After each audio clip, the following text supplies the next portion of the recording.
Hello and welcome to the Rogers Brief. I'm Adam Rogers. Thank you for watching and thank you for listening.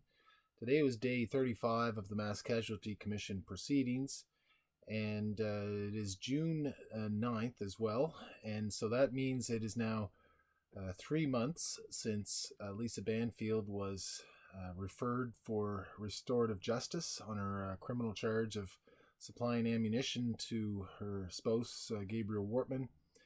3 months is typically the time frame that one would expect in an ordinary case the restorative justice process to have been completed. I know Miss Banfield was supposed to have a review date in early May, and she was expected at least to be now cooperating with the Mass Casualty Commission, but just mention that because it's now 3 months and there has been no update on any of those things. We don't know what the process is for restorative justice, nor whether, in fact, Ms. Banfield has been cooperating in any way at all or dealing at all with the Mass Casualty Commission. So, a question for somebody to ask, perhaps. So today, day 35, there were 4 foundational documents, broadly speaking, on the interoperability question. So the RCMP's interoperability with air support services, with the Halifax Regional Police, with the 911 system, and then there was a witness panel on the radio system. Another foundational document on the radio system, and then there was a witness panel on that in the afternoon. So there's some interesting things. I'm not going to cover everything. A lot of the detail in the radio stuff was technical, and I'm going to talk a little bit about that. Halifax Regional Police was involved, but not extensively. Not as extensively as some would have liked them to have been involved. There was a story in the Herald this evening with the head of the ERT squad for Halifax Regional Police at the time that, or one of their commanders that wished that they had gone on further and done more, but that the request for resources was denied up the line, and so they didn't. Hard to say whether that would have made any real difference or not, but just sort of maybe speaks to the question of the relationship between the two police forces, that didn't take place. Although the officer mentioned that they were worked together and had the capacity to work together. So maybe I'll start back though with the helicopter because that was the first topic discussed. And I'll also, by the way, at the end, I'll talk a little bit about there was some questions raised, an opportunity for the lawyers, for the participants to just sort of summarize what's taken place this week and these witnesses on communications and interoperability questions. The public communications issues, so I'll talk a little bit about those as well. That was done at the end of the day. In fact, if you were just to watch any part of today's proceedings, I would probably recommend going to that. I mean, you get a sense of what came before it when you see some of the submissions from counsel. All right, so the helicopter certainly could have been one would think a very valuable tool in the search for an active shooter, particularly in the wooded area around Portapique, where heat-seeking or heat-identifying capabilities, the FLIR capabilities in the helicopter that the RCMP has, would have been very useful. But the RCMP helicopter, and they only have one that covers New Brunswick and Nova Scotia, based out of Moncton, which if you're only going to have one, I guess that makes some sense, was what ODS, which means off-duty sick, weird term for machine, from March 1st until May 12th, 2020. So basically 2.5 months where the RCMP helicopter, the one for New Brunswick and Nova Scotia, was out for maintenance and inspection. Hard to imagine that would what would take 2.5 months to fix or inspect, but anyway, that was that. There was no plan for a backup option. There were other helicopters in the area. DNR, Department of Natural Resources in Nova Scotia, has 4 helicopters and 6 pilots, but those helicopters can only fly in the daytime, not at night. For seems peculiar. The Air Force has a helicopter in Greenwood, and then Air Force controlled Joint Rescue and Coordination Center has a helicopter in Halifax. Both could fly at night, but the first call to the Joint Rescue Coordination Center seemed to indicate that they wouldn't fly for an active shooter situation. They wouldn't use it for that purpose.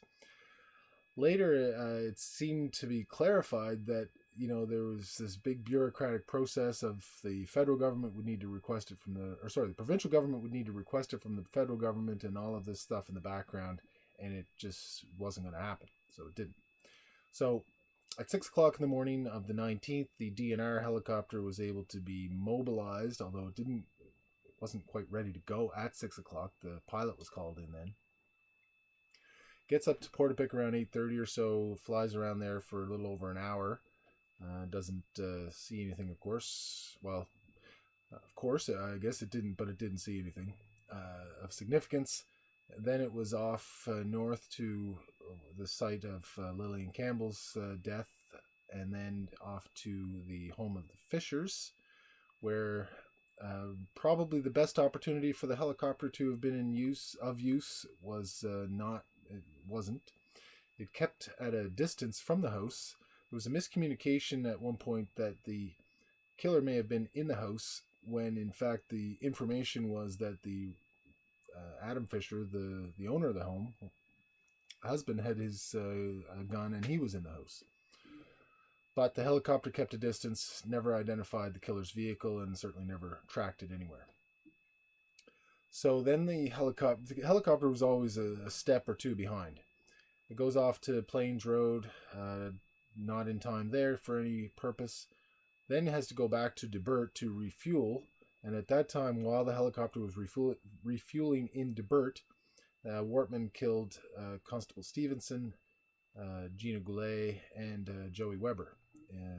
Then he moved on. The helicopter got to Shubenacadie, and then by the time the killer was shot dead at the big stop, the helicopter still never caught up, and then just went back to its home base at Shubenacadie.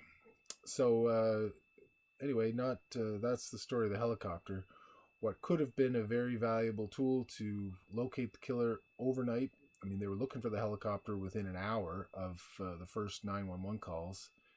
Could have been there, maybe an hour later, and that would have been that.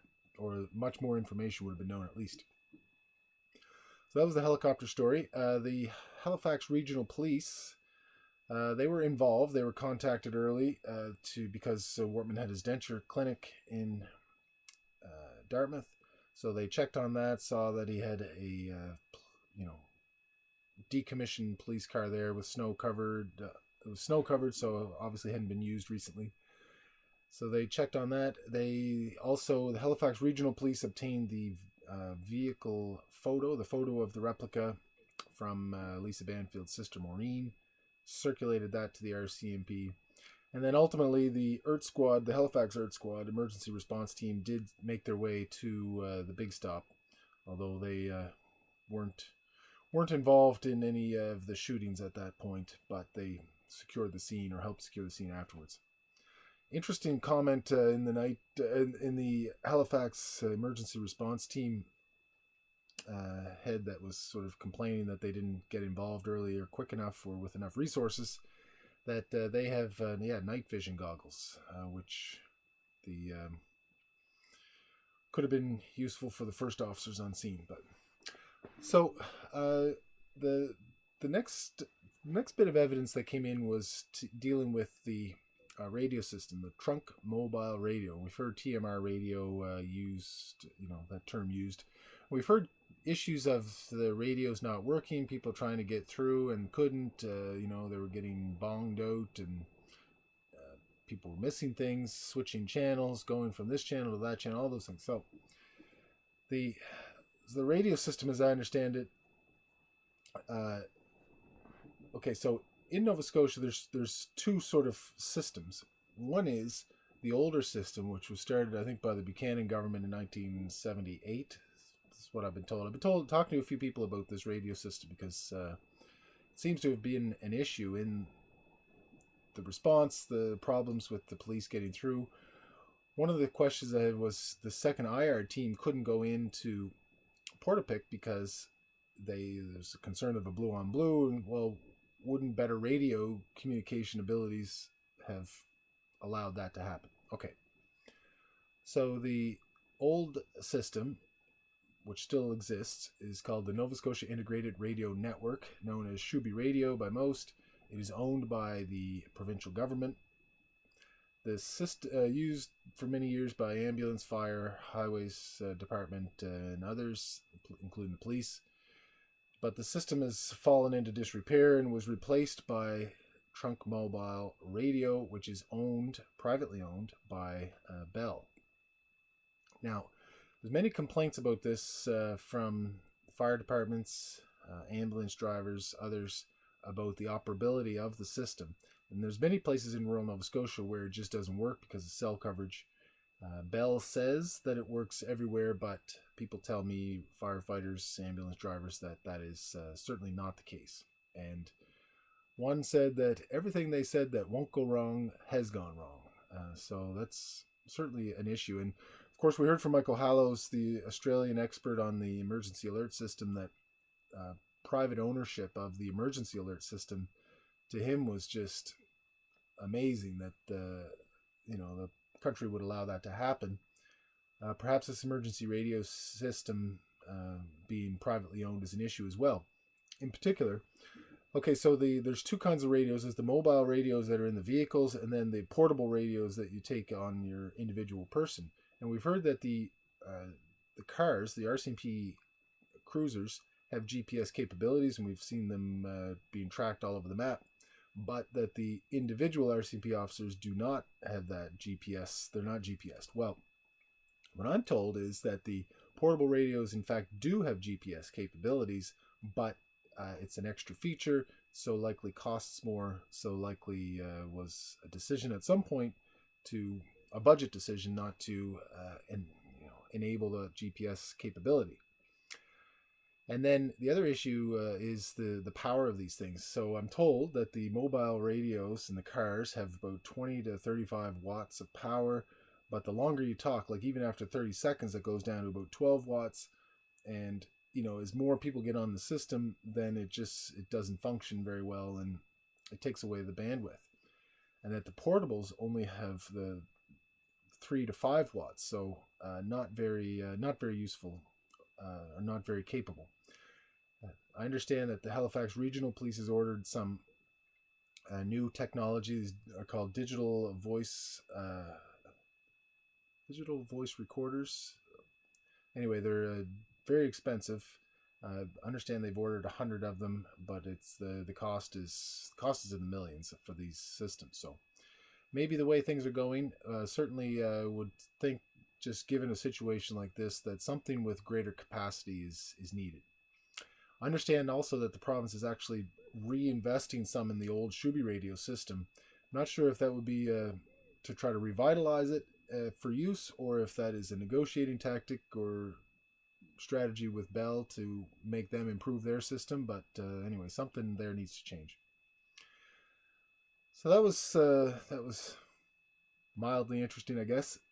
We'll maybe hearing more about the radio system as things go along.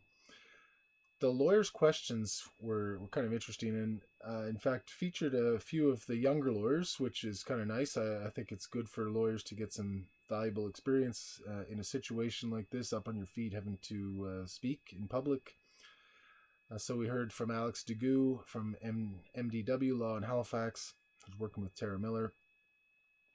Heard from Natasha Shigras from Patterson Law.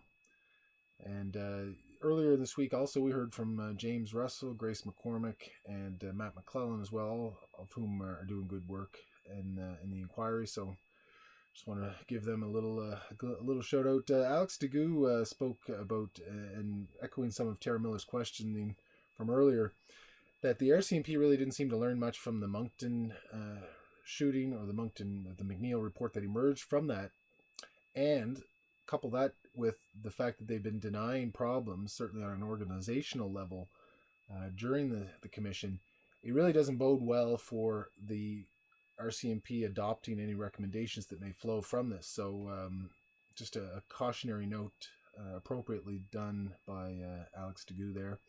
And Natasha Shigras talked about the alert ready ignorance of the RCMP and focused in on Superintendent Rodier and her comments and how little the RCMP seemed to know about it, and how incurious they were about it, even though other forces were involved and the EMO was presenting this to them. What seemed like it could have been a really valuable tool was just mysteriously, or it wasn't adopted. It wasn't taken seriously by the RCMP. Stephen Topshee, who is not a young lawyer, capable one though, focused his comments on the helicopter and how really it seems like a basic point, but obviously we had 2.5 months where the helicopter wasn't available, that the RCMP should always have the availability of a helicopter. And it always struck me as very unusual that the RCMP wouldn't sort of automatically have a backup with the military. Both of them are federal forces, and would have seemed natural to me that, that would have been a seamless request, that, if the RCMP is asking for this helicopter, well, just get it in the air. But certainly wasn't the case, so some real questions there. All right, so that was it for today, and that was it for this week. It was day 35 of the Mass Casualty Commission proceedings. It's going to be a big day on Monday. It's not on the website for the Mass Casualty Commission, but this is going to be the day when Frank Magazine's application to the Mass Casualty Commission to allow the full videos from the Big Stop to be released and played publicly. Everybody should agree on this, but I suspect they will not. So we'll be watching that closely on Monday morning to hear the arguments and bring that report to you. So until then, thanks again for watching. Thank you for listening, and we'll see you next time.